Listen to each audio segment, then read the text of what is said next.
University as we've tried to go broad and to go global, and to share with you lessons learned, to share with you some of the challenges that we've experienced, because it is challenging, and also to think not only as a panel, but to think with you about future strategies. How do we keep moving forward? Because we're very much in the process of growing and learning and developing.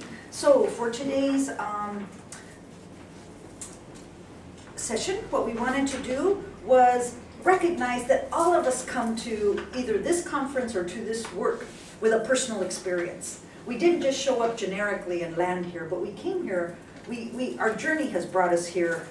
We've each had very different experiences, and so we thought it would be helpful to share what those experiences are. And then we wanted to be able to offer you some time to also share your experience, and then those key elements that we wanted to share from 4 different perspectives. So you'll hear from a university perspective, from a student's perspective, from an administrative perspective, and then from the perspective of a new faculty.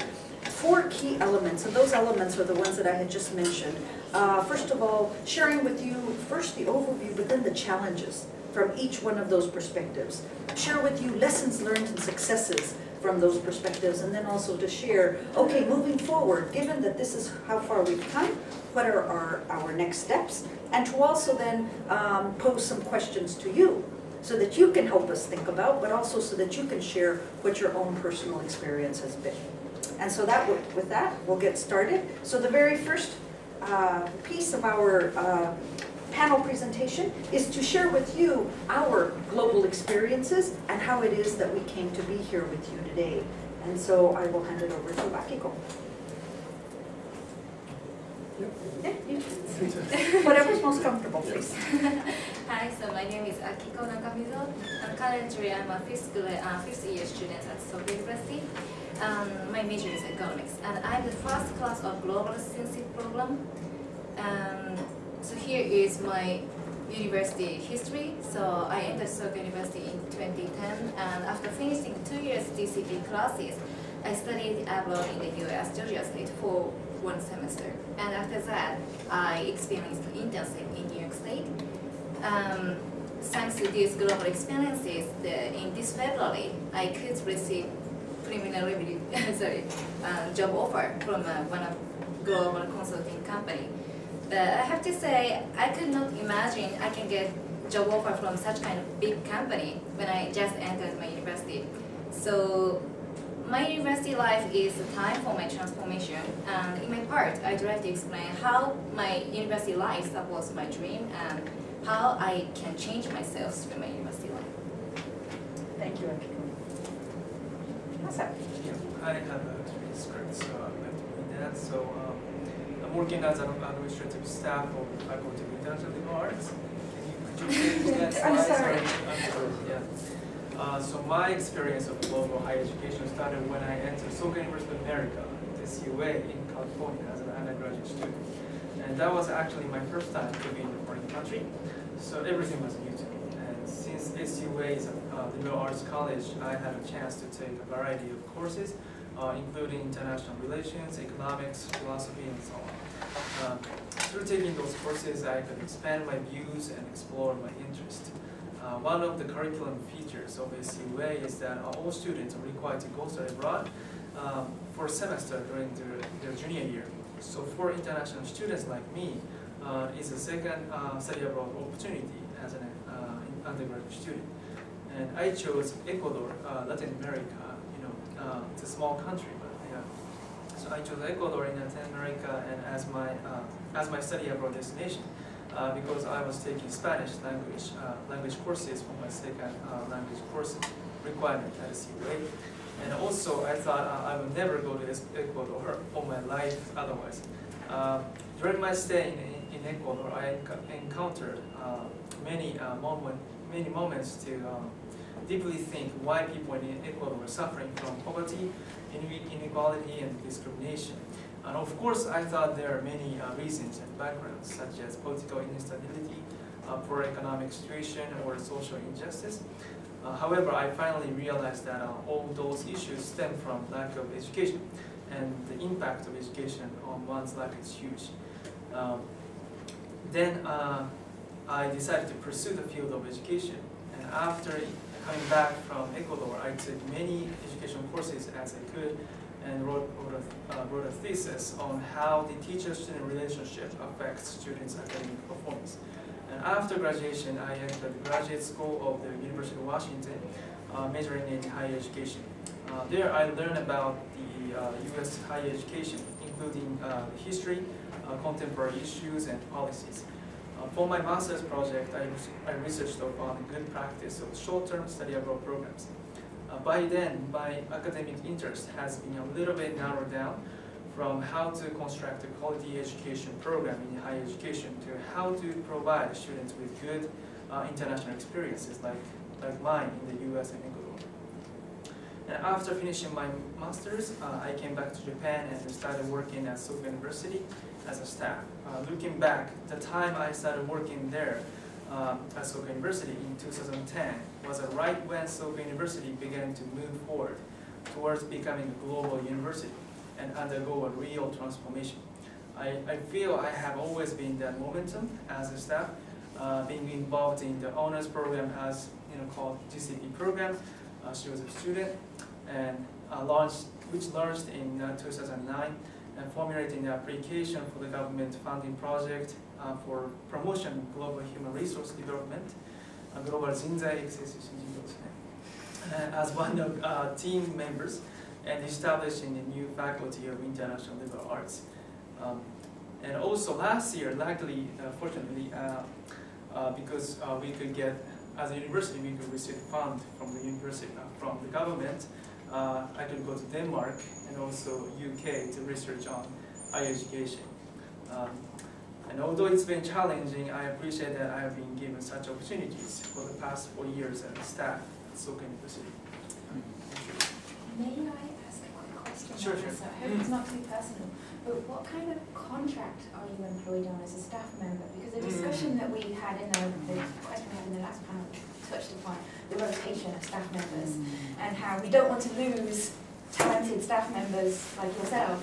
So, kind of, is it short term or do you kind of stay with The contract, it's basically, it's a lifetime. Oh, good. Yeah. It's not like 2 years, 10 years. Right. Yeah. So, yeah. And you'll stay working in the international department, faculty of international liberal arts. Yes. So that's how great. So that's a great question, Yeah. especially after we heard Because of the there's others. so many brilliant Yeah. people like that, and they work there for 2 or 3 years, and they're gone. And we have to start again. Thank you for that question. Okay, let me introduce myself. My name is Minoru Koide. I'm currently teaching at the Faculty of International Liberal Arts.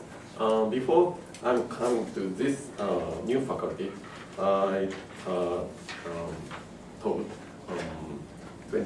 almost 20 years in the Faculty of Law at Soka University. My global experience started rather late compared with contemporary Japanese students. I went to the United States for the very first time. It was my very first time experience of foreign country.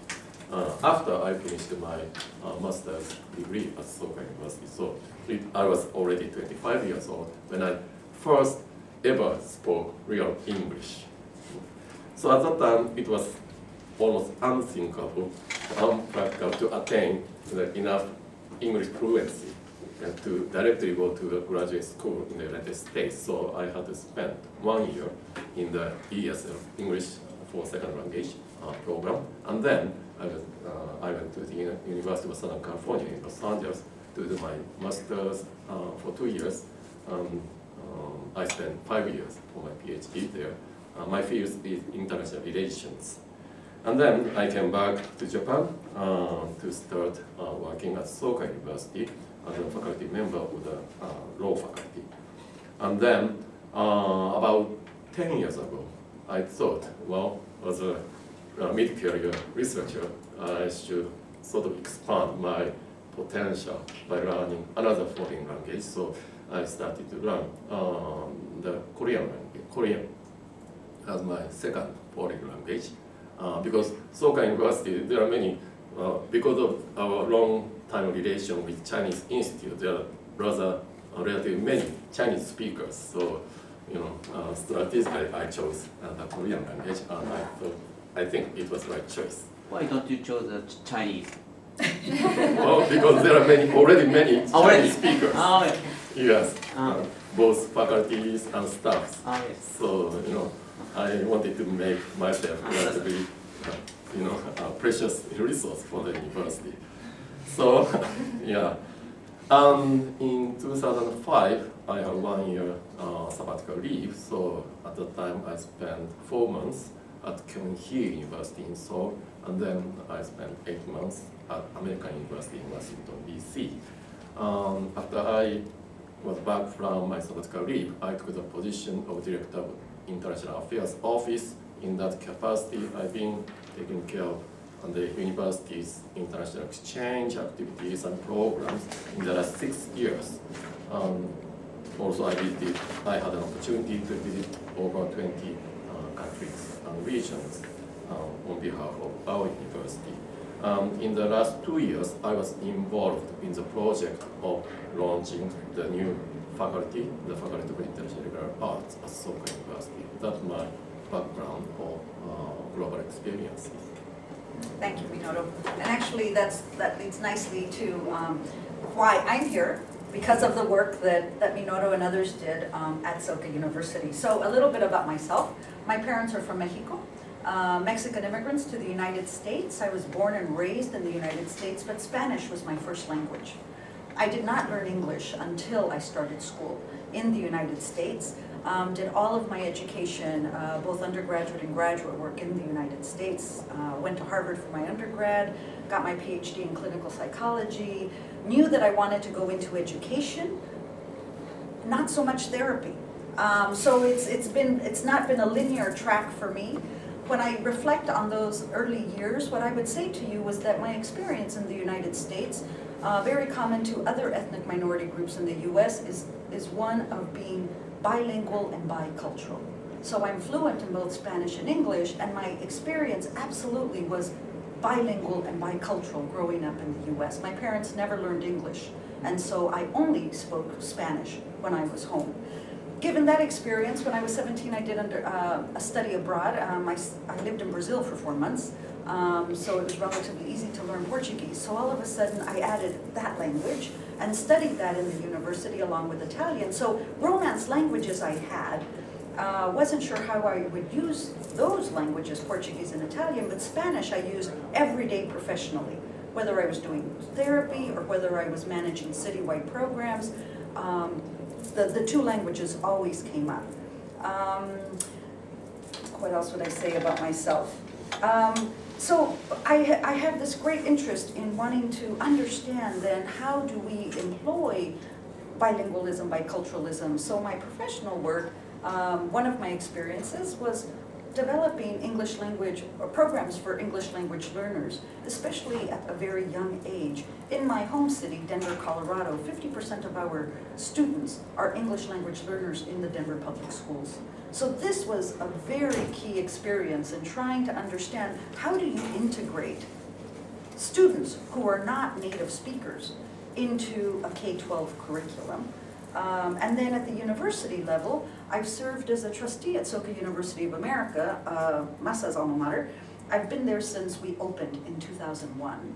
And Soka University of America has been ranked in the last couple of years as the top university in the country of the US in terms of, for liberal arts colleges, top #1 in terms of internationalization, in terms of number of international students, and #2 in terms of ethnic diversity. And so learning from that experience, I arrived in Japan 10 months ago. I don't speak Japanese. So Soka University took a tremendous risk in truly, sight unseen. They had never, most everyone at Soka had never met me. But arrived then to finalize the planning and preparation for the Faculty of International Liberal Arts. And you'll hear a little bit more specifically about that. So you can see, just looking at the four of us, in some ways, very similar experiences. If you think about key experiences, having studied abroad, having learned a second foreign language, our first foreign language, and then applying that experience either to the development of a program or to the development of one's personal career.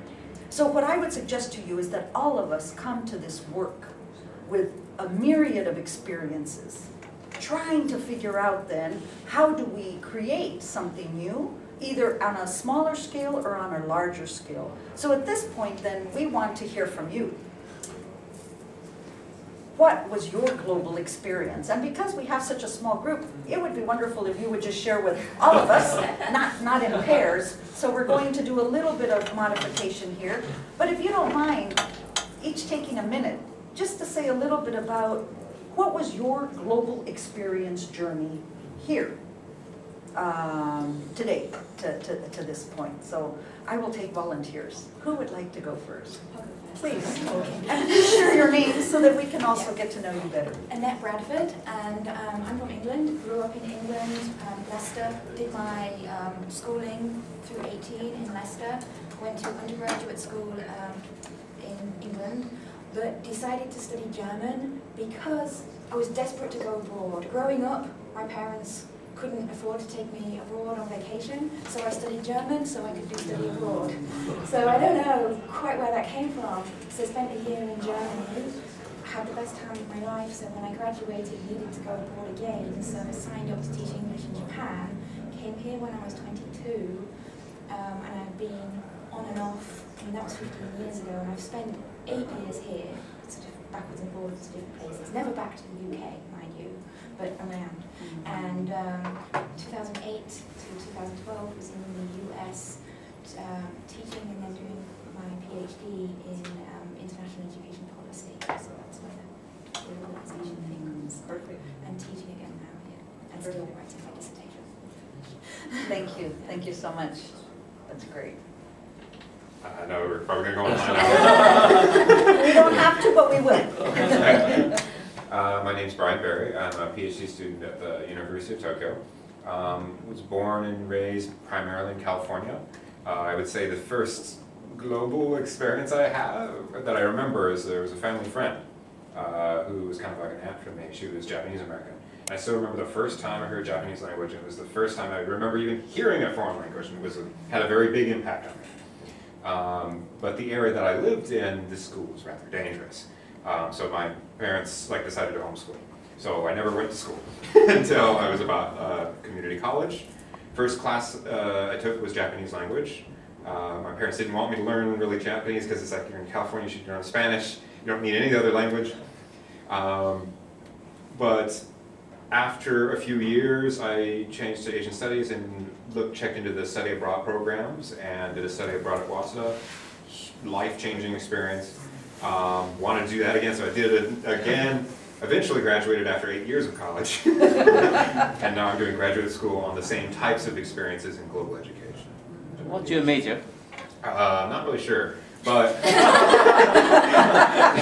as mentioned in the other one, that there's very large liberal arts sorts of approaches. But the program that I'm in is called Information Studies. However, my primary focus, I consider myself more of ethnography, anthropology of student groups. Thank you, Brian. I'm sorry, can I just ask Brian? Brian Barrett. Brian Barrett. Yes. Who would like to go next? Well, my name is Linus Brons. I'm from the Netherlands. I'm not sure whether I'm very. My global career is not very exciting, I'm afraid. Well, the Netherlands, of course, is a tiny country, so in high school everyone learns English, French and German, so everyone with next education in the Netherlands speaks at least 4 languages. And because it's so tiny, we go to neighboring countries all the time, but mostly for pleasure, although some people also for business. So, sort of, we're forced to be global, because we're tiny. I never was really planning to go to another country, but also never something that was excluded anymore. I think that's pretty common for many Dutch people, young Dutch people. Might happen, might not happen, it's not something you're actually really planning for. So I ended up in Japan by accident, I guess, well, not just by accident, about 6 years ago.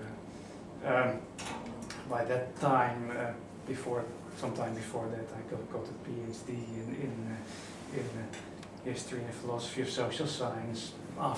Before that, a master's in economic geography. Now I'm working as a philosopher at one university and teaching philosophy here. So maybe there's more change in my academic career than in my international career. Great, thank you so much. I love the fact that Linus grows up learning 4 languages and doesn't know where the global aspect came from. Dutch people, God! It's not global, it's continental Europe. There's nothing global about My it. cousin married to a Dutchman. It's He's a just truck an driver that English. speaks 7 languages. Yeah, that's normal. Oh, Dutch people. Great, thank you so much. You have to as a Dutch truck driver. My name is Tsukasa Daizen. Daizen is a family name. In Chinese, Ta Shan Su. No Chinese. I came from Hiroshima University. I'm working now in Hiroshima University, Research Institute for Higher Education. My institution is the first location at Japan's 1972 opened. So last 2 years ago, 40 years old, my institution. I'm now researching about globalizations. Why is maybe you know Japan is now interested in globalization education, especially in higher education. So my research institution is about higher education. So one of the topics is higher education. And today, my afternoon, I present about research result. So if you are interested in, please come. And I'm not. I am a most localized person because I only study outside is only 10 months. Only 10 months. But our institution visiting many foreigners, so I need to speak in English. But I'm interested in globalization. But, today I came here to your institution is experiences I'm interested in. So, Great, yeah, thank you so much. Yes. Yeah, thank you so much. Right, well, my name's Andy Lawson. I'm from Glasgow, Scotland, the UK. I also want to be a journalist, and the best place to do that was at Glasgow University. I had a great first MA there, and I decided when I was 21 and graduated, I needed a little bit more internationalisation.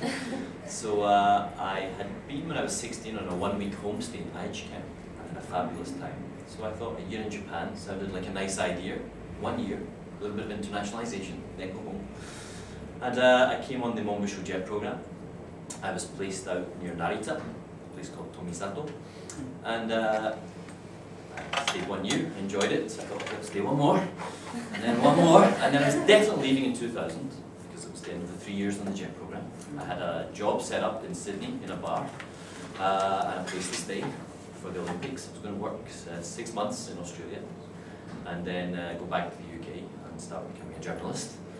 And then about 1 month before I was due to leave, I was approached and offered another job in another town nearby, double the salary, half the hours. I thought, you know what, that sounds okay. So I never left, and I stayed in that job for over 10 years. In that time I also got married, had a couple of kids, the 35-year mortgage, and just 2 years ago I decided it was time for a change, but not from Japan. I had also done a second MA at that point in TEFL Applied Linguistics, and I ended up getting a job just next block down at our sister college, NIC. And it's the reason I was asked to moderate here today. How it connects to global higher education? Well, I guess now I'm working at a college that prepares students, 1 year intensive program to prepare students to go overseas. And I absolutely love my job. This job, the money's not double what it was in the previous one. The hours are probably 5 times more. But I really love my job because of the students' motivation and their desire to go on to global education. And for me, having motivated students is priceless. Thank you, Andy. Thank you so much. You just joined us, but we just did a quick round of introductions. If you could just share your name, your country. Okay, so I'm Susana Galvez from the Philippines.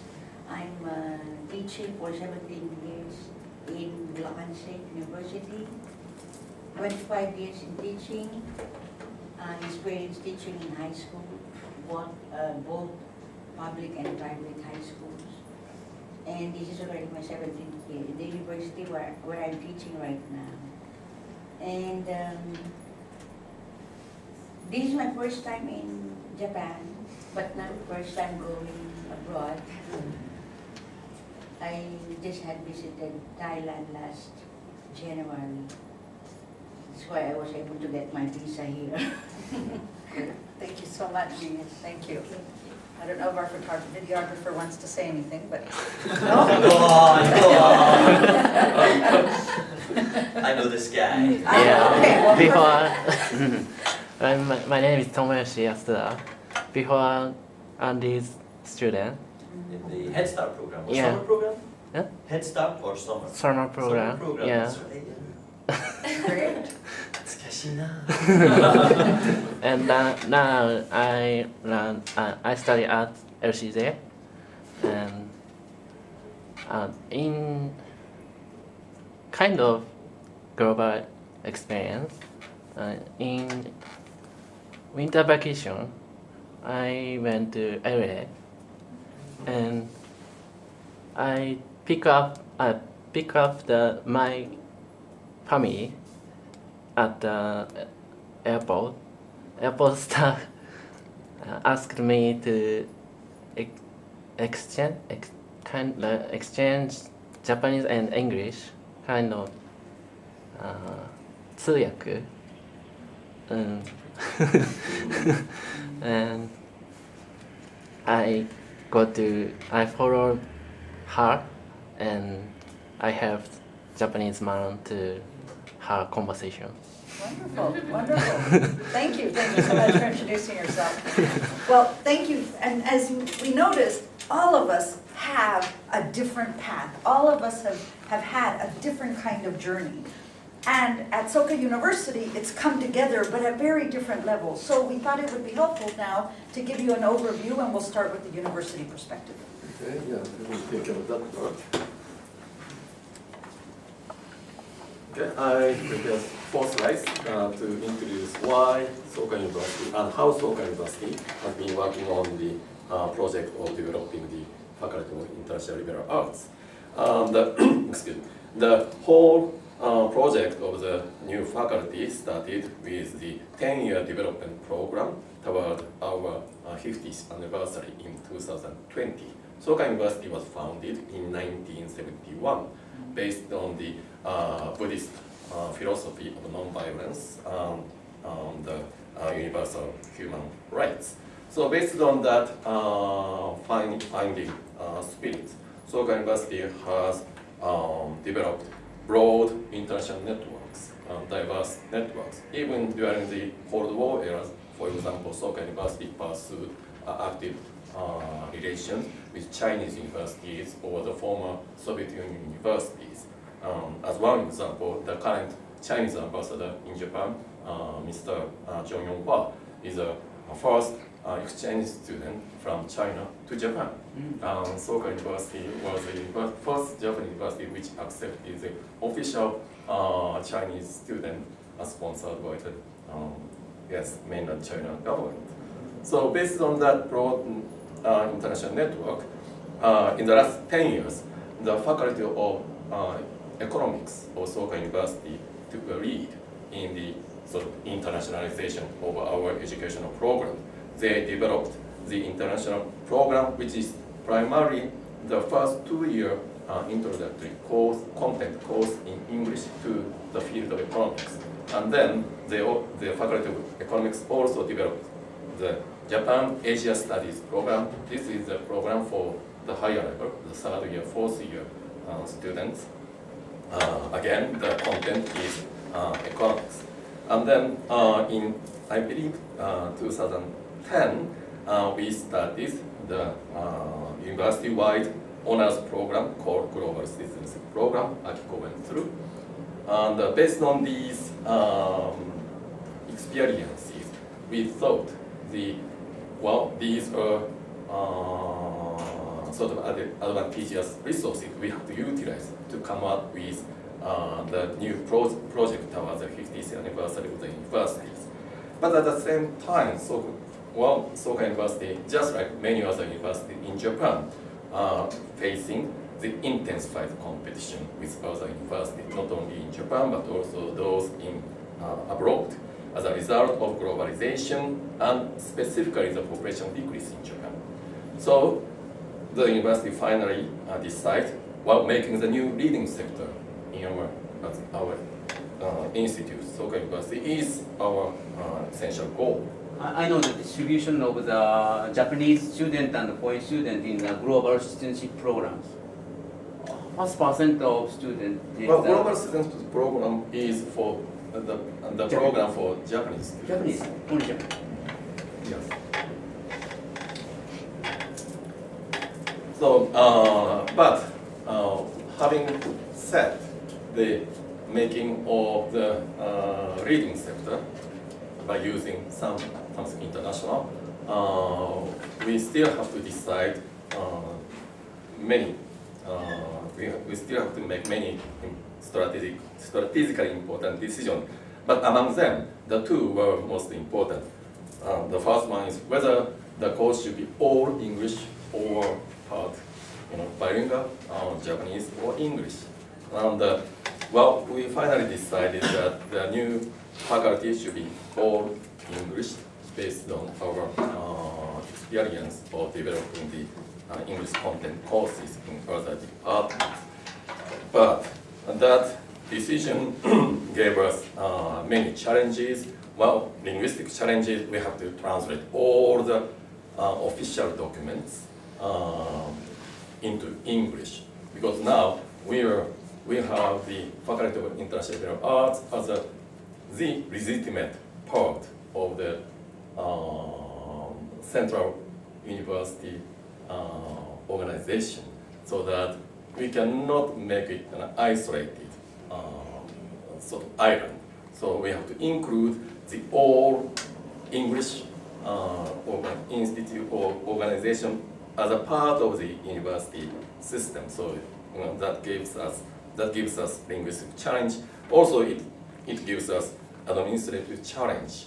We have to include the non-Japanese speakers in our decision-making, official decision-making process. Above all, we are facing cultural challenge. In the predominantly Japanese system with more than 40 years history, into that system, it's a quite challenge to bring in the English speaking system. What's % of foreign teachers working at your university? What the whole university? Yeah. We have some 350 full-time faculty members, and I assume, including language teachers, we have, I think, 70, yes, non-Japanese. It's mean 26 or 27%. I think so. And in the case of the Faculty of International Arts, we have 6 Japanese faculty members and 11 non-Japanese faculty members. And another question we have to decide was whether we pursue the very original program based on our the educational philosophy, or should we pursue more like a similar educational programs which were already developed by other universities. After long consideration about the merit or demerits, advantage, disadvantage of these choices, we finally came out with the idea that we are taking the competition with the front runners by launching the Faculty of International Liberal Arts, which are already practice introduced by many other leading Japanese universities like Waseda, Sophia, Akita International. And the lessons learned and successes which Maria asked me to talk about, but yeah, of course, we just received the first incoming student last month, so it's too early to make any concrete examples of lessons or successes. But in the process up to the introduction, the launching of the new program, I would say the strong support from the university leadership, consistent and yes, very strong support was essential and indispensable. Without that, we could never, we could have come out with such a revolutionary project by, to introduce a totally new, the new institute with totally different culture into the already existing, the big university body. Can you explain this? What kind of support did you get from the university leadership? What do you mean strong support? Well, in terms of first financial, of course, and they didn't. Well, they didn't change their original ideas. Like we need to make the reading sector. Well, she is also a result of the leadership. Yes. Yes. I think I think there is time for Q&A at the end. Yeah. So I'm sorry. If you have more questions, you'll have a chance. Okay. So yeah, thanks to this strong support from the university leadership, we are, I think, at least living up to what we wanted to do. Now, we are successful in recruiting, high-level students, and I think we succeeded in recruiting the faculty members with a good international Japanese mix, and yes, their faculty members have very good, high quality, both in research and education, and also we are really in the way to introduce a totally new culture into the our university. And future strategies, I think we should be the Faculty of Interdisciplinary Arts should take the role of the leading sector in all the internationalization efforts of the whole Soka University system, not an isolated island on campus. And also, well, you may know that for the first 4 years, the new faculty should very strictly keep the plans we submitted to the Ministry of Education. So in a sense, in the first 4 years, we don't have any flexibility or freedom. But after that, we'd like to explore more collaboration, of course, with similar programs in Japan, also in other East Asian countries. Especially, it's a very interesting phenomenon that we are seeing simultaneous development of similar English liberal arts programs in China, South Korea recently, probably for the similar reasons. So through the collaboration with these programs, we'd like to, well, this is actually my dream, but I'd like to develop the sort of the East Asian version of liberal arts education, which I really hope promote mutual understanding and friendship among Chinese, Japanese, and Koreans. Currently, we have just 10 international students, which is, again, the number is set by the Ministry of Education, but we definitely hope to have more international students in the future. That may result in the increasing demand for the Japanese track program from international students to our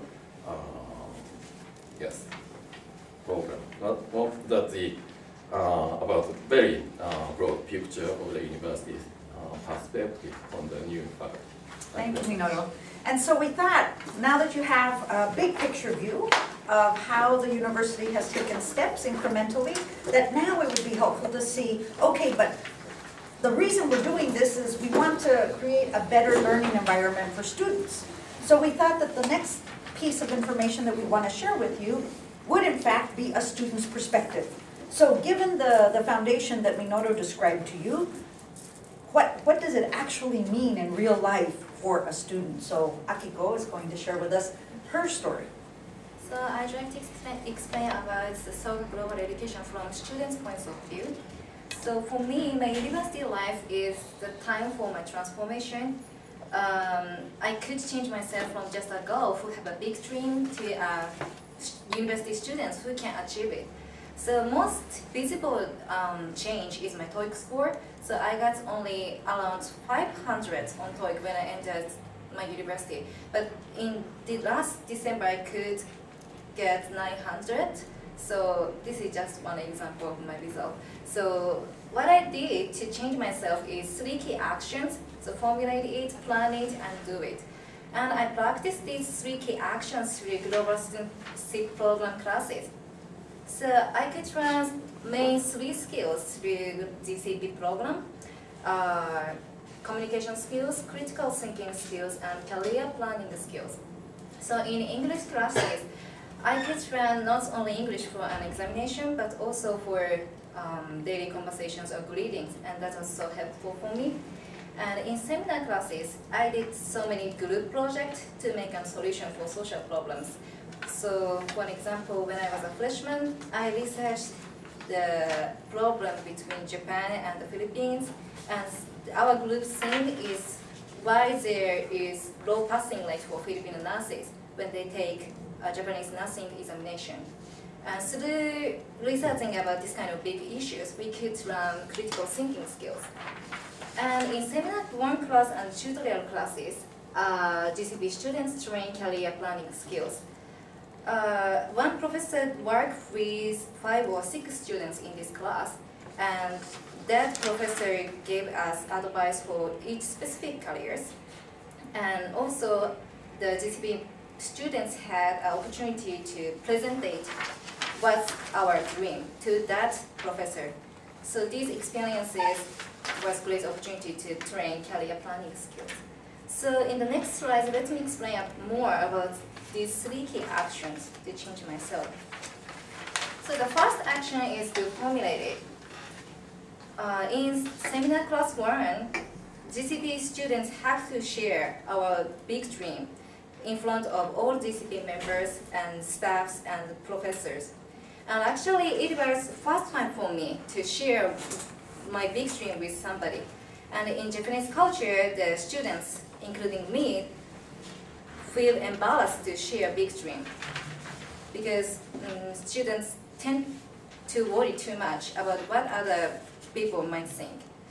But after taking this class, I could realize that every student, every GCP student has big dream in their hearts, and I was able to keep my big dream in my heart too, so this was a great opportunity. And let's move to the second action, the plan it. So in tutorial classes, the homework is to think about myself after graduation. So we have to create the university life map. And I asked so many questions during I was working for that homework. So why do I want to study abroad? And which skills do I need to do that? Which country is the best option for me?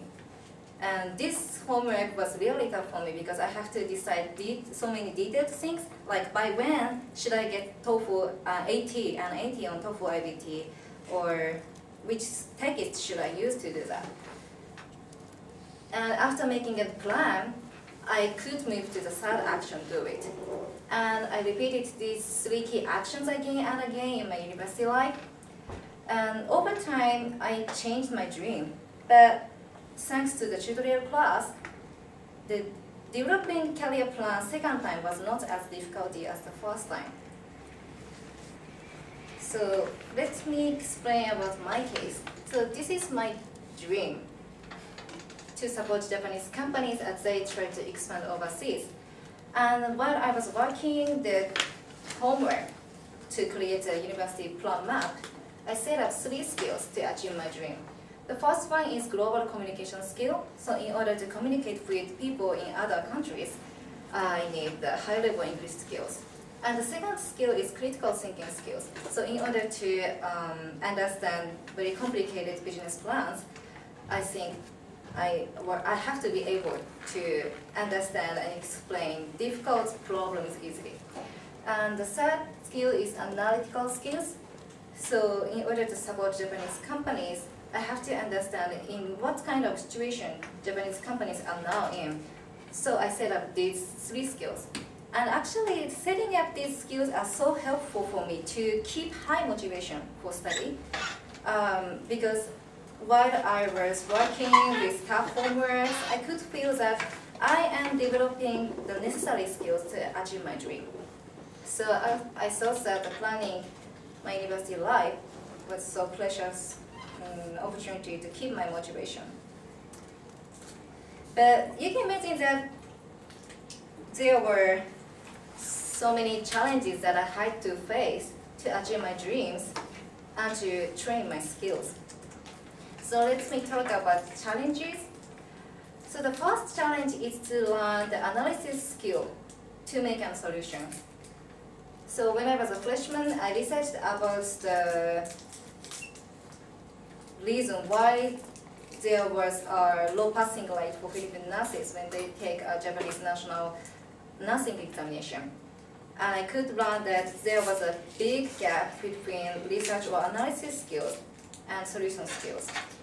And after training the basic knowledge through DCP Life, as a next step, I tried to transform basic knowledge to applied knowledge. My study abroad was a great opportunity to advance my English skills. And also, I could take a leadership in group project during my study abroad, thanks to the group project experiences in my DCP life. And also, the internship in New York was great experience to train my English skills along with the business conversation. And I also could learn the second business language, the PC skills, through this internship. So, owing to these global experiences, I could get the opportunities to demonstrate my skills. So, I applied my skills at 2 conferences.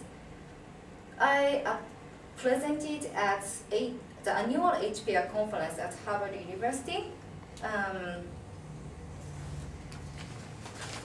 This conference is an opportunity to learn more about how European countries and Asian countries can relate and can interfere. And I also made a group presentation at the Students' Presentation Conference, the Ideas to Change the World, which was hosted by the Japanese Ministry of Education. So I could apply my group management skill or critical thinking skill for this opportunity too. And thanks to experiencing these opportunities, in this February I could get job offer from one global consulting company. And as I said so far, when I entered my university, Soka University, I could not imagine I can get this job offer.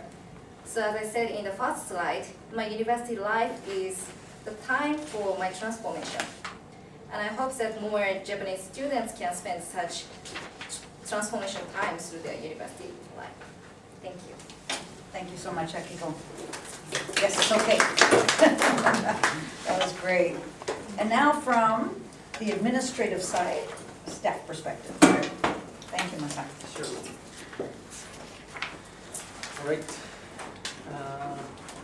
Okay, so when I first I was appointed as the staff member of the FILA, I felt like I would be climbing up a huge mountain. It started like from scratch almost, so there was a new challenge, of course, in Soka University history, and there was a limited know-how. So there was like at the start point, I made a like kind of strong determination to successfully establish this new faculty. So yes, that was the beginning. And then about the staff role, I think the expanded roles and responsibility for staff. So of course, there are some other faculties in the university, but the staff members working for those faculties, their responsibilities and their roles are kind of limited. They can just, ask the faculty members what to do, or kind of receive tasks from faculty members. That's kind of receptive attitude they have. But now, the FILA faculty, FILA staff members, including myself, we have to actively engage in the programs, not just waiting for the what to do, or ask professors, about the programs or anything, but we have to be actor, and then faculty support plus alpha. That's a necessary as a staff. So yes, that's a new change. That's a change of the staff role. And yes, and about the dormitories. So Soka University have many dormitories on campus, but because we have this new faculty, the university decided to make two dormitories change to international dormitories.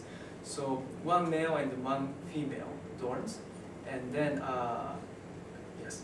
So actually, so for those two dormitories, this year, this April, we welcomed some international students. We are facing some problems actually. There's a cultural kind of problems right now, so we are trying to solve that. But for students, I think that's a good experience. It's kind of like a study abroad on campus. So they're learning about other cultures, how to solve it. So it's kind of off-campus educational opportunities for students. And then next one, international faculty recruitment. So this was the first time public offer. Basically, before that, Soka University faculty members were kind of recruited based on the relationships or connections of the current faculty members. But that was the first time we posted an advertisement on the internet and then tried to recruit faculty members. And we posted on the Chronicle of Higher Education in the US and also for the UK. There's a website called Jobs at UK. Those two are the major the website we posted. And also, of course, we posted the website in Japan. And then, as Professor Koji talked, that was successful. Yes. So the biggest challenge for me was that about the human resources, HR. So I was the first FILA administrative staff, though I was, I was not like a professional staff. I was like, at that time I had only three years of experience as a staff. So I was like, can I do it? So, but when I was appointed, I told myself I can do it. And so that was the June 2013. And then after that, we welcomed two new staff members, and one from the other divisions, and then two others from the other divisions in April. So now we have 6 staff members, but then one will be transferring out to another division. So in June we will have 5 staff members, and they are all bilingual. Yes. So yes, and the lack of infrastructure. So policies and rules related to FILA. So as approaching to April this year, we kind of try to formulate all the policies and rules to welcome students and to conduct classes. But at the beginning, we didn't have not many rules, policies organized yet. So that was a challenge actually. And agreement among administration offices that's kind of related to the next point, negotiation with other offices. So, so this is the new challenge for Soka University. And other staff members, of course, knew that we are establishing new faculty, but the agreement, we didn't have much agreement among offices. So we realized that as we move forward. So me or the other staff members, we talked to other office administrative staff members and negotiate, could you provide this material in English, or please, could you coordinate this way? Please change the way you did so far. That kind of negotiation was necessary.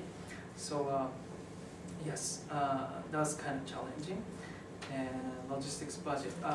We had enough budget, sufficient budget, but then the logistics, as I said, we had to coordinate things. For example, like welcoming new international students for FILA, set up the kind of application process and everything. So that's the new logistics we had to use. And the biggest one was language use translation. So that was the first time we welcomed the students who cannot speak Japanese. Even though before we had international students, first in the BECA program, the Japanese language program, for a year, and then transferred to the faculties like economics or laws as undergraduate students. But this is the first time for Soka University to directly welcome the international students entering the faculty. No Japanese training, no Japanese skills. So yes, so translation and interpretation, yes, so we had to prepare all those and ask other offices to prepare for that. Lessons learned and success. So yes, probably you now realize that the preparation and planning is very important to establish this kind of new faculty. Roles, who will take this, what responsibility, schedule, when, until when, what we're gonna do, and that kind of stuff. That's the key. And also consistency in message to the public. For example, I created a website of the FILA, and because we were in the kind of, the situation, everything was not fixed, but we had to start anyways. We had to send message that the public that we are starting new faculty, please apply for this. So that's kind of challenge. Then keep the consistency in the message. Next one, communication and clarification. So this is kind of related to the first point, the roles, responsibility, schedule. So we have, of course, the faculty meetings. We talk to the professors, other staff members, also president, the board, other offices. But sometimes the miscommunication or the confusion, that's kind of the problems after that. So the communication, clear communication and clarification, that's the key to administer stuff. Yes. The new ideas and existing rules. So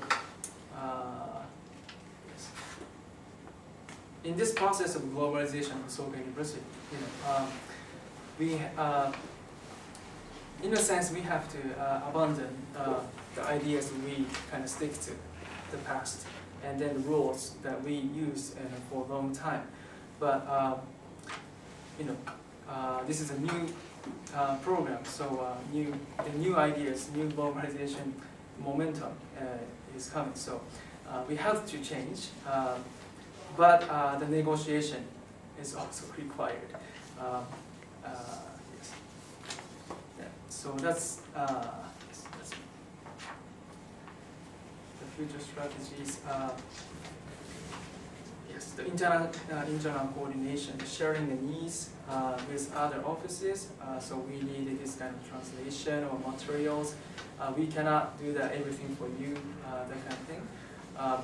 Yeah, at the beginning, other offices like asked the field office to translate or interpret everything, but then we are now asking other offices, even though we know that they don't have like enough human resources or the staff members who are bilingual, but still we are trying to share the needs and asking them to do that. Yes. The service for international students, that's kind of related to what I said. Yes.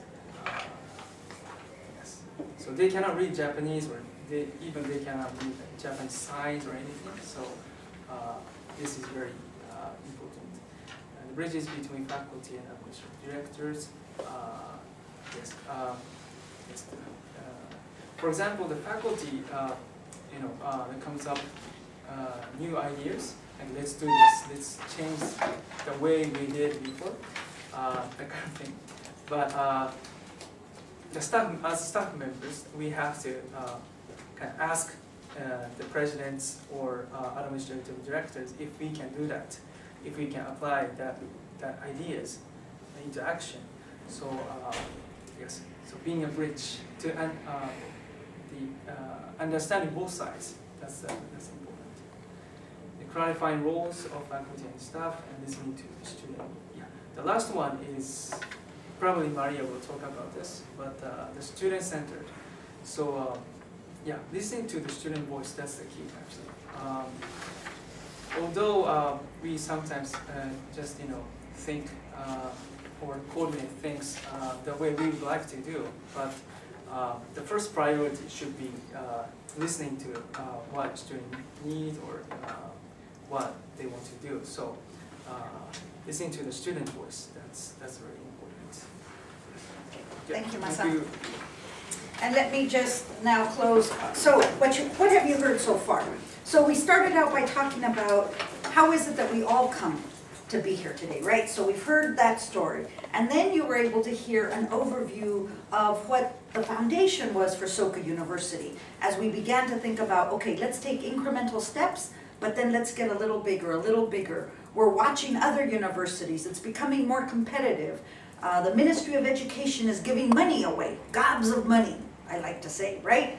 But you have to be, the question is, do you design programs to follow the money?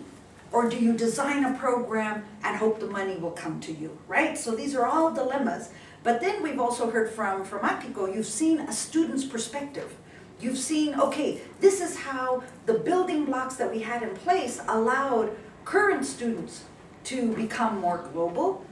You've heard now from Masa that, okay, so we want to launch a new faculty. It's a revolutionary step, but what does it take logistically, administratively? And Masa just touched the tip of the iceberg on that. So as you've heard now, Faculty of International Liberal Arts, we officially launched April 1st, our mission to raise the next generation of global leaders. And I take that very seriously. This mission was a mission statement that we collectively, as faculty and staff, came together. My experience in the US with universities is that we talk vision, mission, goals all the time. You have that big picture in front of you. So arriving here, that was one of our first steps. The other thing that I would say to you is that, yes, we have all English content courses. Our students are learning English, but taking content courses at the same time.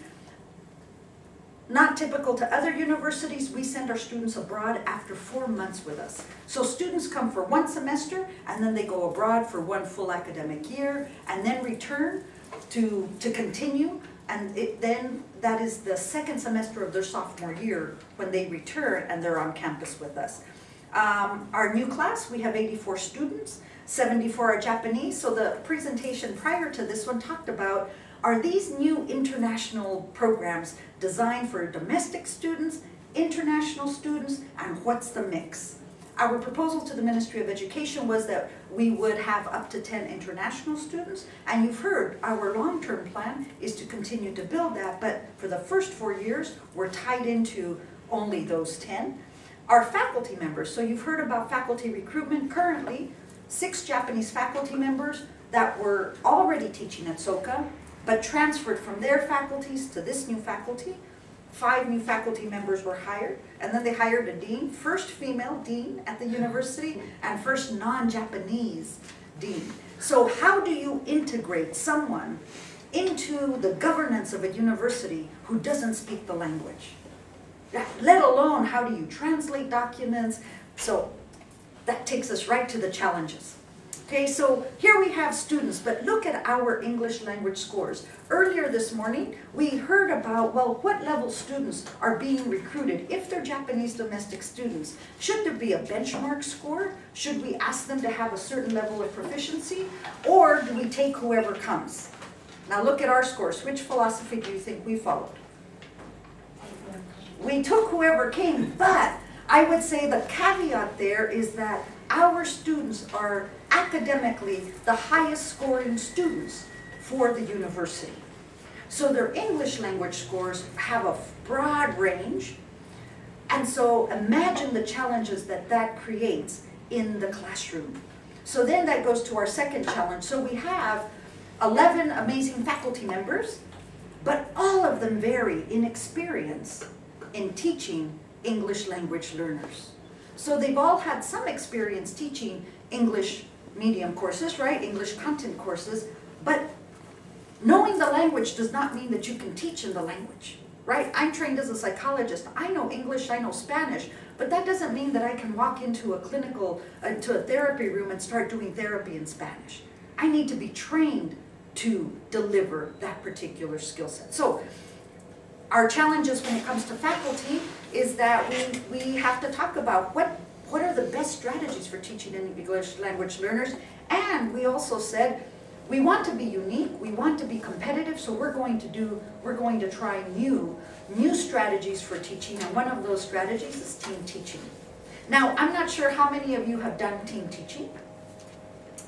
No. Okay. Well, yeah, one. So my guess is that your definition of team teaching is different than my definition of team teaching.